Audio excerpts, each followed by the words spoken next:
ये यूपीएससी 2022 के पेपर का सवाल है। एक बार इसको आप पढ़िए। Rapid financing instrument and rapid credit facility are related to the provision of landing by which one of the following. Hindi में पढ़ते हैं।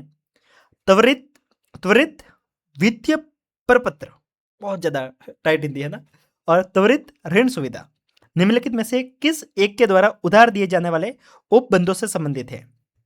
कहने का मतलब ये है, स्टेटमेंट ये कह रहा है कि जो रैपिड क्रेडिट फैसिलिटी और रैपिड फाइनेंसिंग इंस्ट्रूमेंट है वो इसमें से कौन प्रोवाइड करता है। Statement first, Asian development bank, international monetary fund, united nation environment programme finance initiative and world bank. सवाल जो पूछ रहा है उसको अपन एलिमिनेशन से कैसे सॉल्व कर सकते हैं। अगर आप इस सीरीज को कंटिन्यू देख रहे हैं, हमने प्लेलिस्ट में एक वीडियो किया था जो हमने 2024 के क्वेश्चंस के माध्यम से मैंने आपको बताया था, जहाँ पे हमने वर्ल्ड टॉयलेट ऑर्गेनाइजेशन को कवर किया था। और वहाँ पे मैंने एक बात आपको बताई थी कि वर्ल्ड में अगर कहीं पे डोनेशन देने की बात आएगी, किसी की हेल्प करने की बात आएगी, तब एक ही ऑर्गेनाइजेशन काम में आता है, वो है वर्ल्ड बैंक।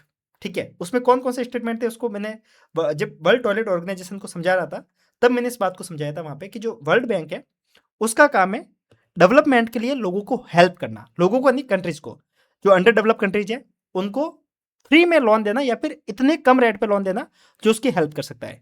और यहाँ पे क्या पूछा है, rapid financing instrument and rapid credit facility, यानी जल्दबाजी में अगर आपको जरूरत है तो।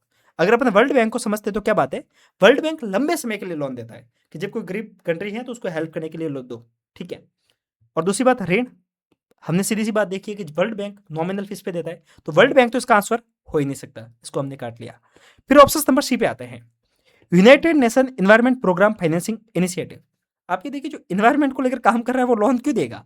ये बात मैंने उस वीडियो में भी आपको बताई थी कि आपको ये बात समझनी होगी कि जो इंस्टीट्यूट है उसका कोर प्रिंसिपल क्या है। अगर वो हमें पता है तो इससे अपन इसको काट सकते हैं। फिर हमारे पास में बचता है इंटरनेशनल मॉनेटरी फंड और एशियन डेवलपमेंट बैंक। अगर नॉलेज पता है तो आपको पता होगा कि जो इंटरनेशनल मॉनेटरी फंड है उसका काम है, कंट्री जब बहुत ज़्यादा परेशान होते हैं, जब उसको लगता है कि उसकी गरीबी उसकी चरम सीमा पे है, तो वो कहीं ना कहीं उसके पास जाती है और वो उसको लोन देती हैं। तो ये काम हमने इंटरनेशनल मॉनेटरी फंड को इसके लिए ही बनाया गया था। वहीं पे अगर अपन बात करते हैं एशियन डेवलपमेंट बैंक की, तो इसको हमने क्यों बनाया, ये रीजनल लेवल पे, एशिया लेवल पे अगर किसी को डेवलपमेंट के लिए लोन की जरूरत है तो वो एशियन डेवलपमेंट बैंक देती हैं। पर इसका काम ये डेवलपमेंट के लिए लोन देती हैं, ऑब्वियस सी बात है, डेवलपमेंट के लिए देती है तो वो लॉन्ग टर्म के लिए देगी, शॉर्ट टर्म के लिए तो देगी नहीं। तो ओवरऑल इसका आंसर क्या था, इंटरनेशनल मॉनेटरी फंड। तो आपको आंसर निकालना है तो थोड़ा नॉलेज, थोड़ा लॉजिक और थोड़ा एलिमिनेशन सबको यूज करना पड़ेगा और आप आंसर तक आ सकते हैं। वैसे ये तो इजी सवाल था, इसमें तो एलिमिनेशन की इतनी खास जरूरत भी नहीं थी, थोड़ा बहुत लॉजिक पता है तो इसको आप निकाल सकते थे। देखिए, अगर आपको ये एलिमिनेशन की जो टेक्निक है ये पसंद आ रही तो आप बता सकते हैं। इसको मैंने क्यों सॉल्व करवाया था पता है, क्योंकि वो जो मैंने वर्ल्ड टॉयलेट ऑर्गेनाइजेशन वाला सवाल करवाया था तो वहाँ पे मैंने ये बात बोली भी थी कि आपको ये छोटी छोटी चीज़ें जो मैं साथ साथ में बता रहा हूँ ये सीखनी होगी, और यहीं से आपको एग्जाम में हेल्प होगी।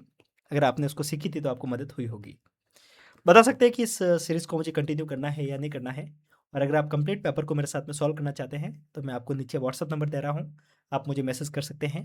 और इसकी पीडीएफ के लिए आप टेलीग्राम को ज्वाइन कर सकते हैं। पूरी सीरीज़ को देखने के लिए प्लेलिस्ट पे विजिट कर सकते हैं। मिलते हैं, तब तक के लिए नमस्कार।